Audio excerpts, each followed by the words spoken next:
Welcome yogis. Today I'm going to do a tutorial on Flying Pigeon. So Flying Pigeon is definitely a little bit more advanced in that it takes quite a bit of hip flexibility to get into this pose. So I'll be putting up a video shortly in the future on hip opening poses that can help you create that space so that you can move into Flying Pigeon. But if you're not sure what I mean by hip opening, basically something such as taking your right ankle to your left thigh, pulling the heel in and just kind of hanging out here. That is when you feel that resistance in your hip, that is, and I feel it right here, but that is going to be hip opening, and that's what it feels like. So Flying Pigeon looks like this. Ooh.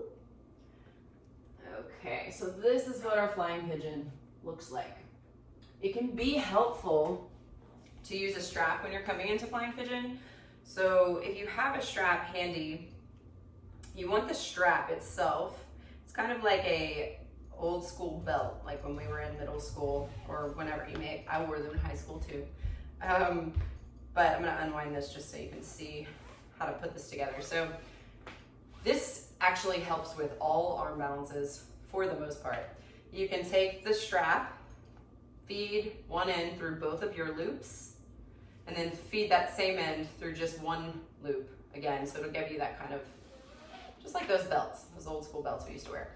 And then you want this to be the length of your shoulders. That's important. And when you first start using a strap, I would even take it a little bit wider than your shoulders, just because if it's too tight, you can hurt your shoulder doing this. So this can be so helpful for all of the arm balances and inversions, really, because it keeps your elbows in, and the tendency is for them to splay apart.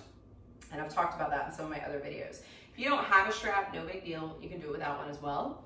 The best way I've found to start my Flying Pigeon, and I'll show you what it looks like with a strap, but you could do this, like I said, without one, is to come into your figure four. So you definitely want to warm up first. I just finished practicing my yoga practice, which is why I'm still out of breath and sweaty.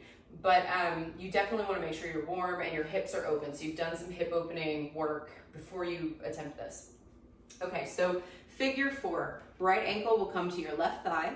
Right knee is going to press down. Hips will shift back. Hands will come to the mat. So obviously if your hands are not making it to the mat and this is really hard, then you might just want to create some space and do some work trying to open through your hip first. You could also have your hands on blocks. Mindful though, if your hands are on blocks, blocks can tend to be unstable. So I would recommend definitely making sure you're on a surface that they're not going to slide on. And then also taking them, I like to take them long ways so that my hands kind of wrap around them. You can kind of play with it, but just be mindful that anytime you use props in these poses, they can always move and it can create it a little more challenge for you in the long run.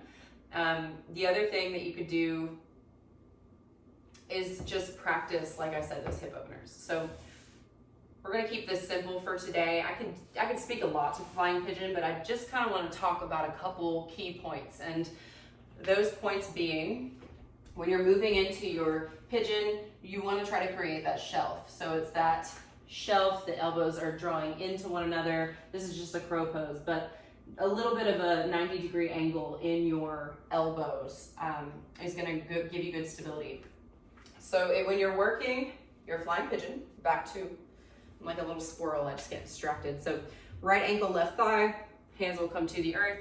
Okay, so the biggest things you want to focus on here are that your toes can wrap around your tricep and that both of your elbows are bending back and your shin is connecting to both of your triceps.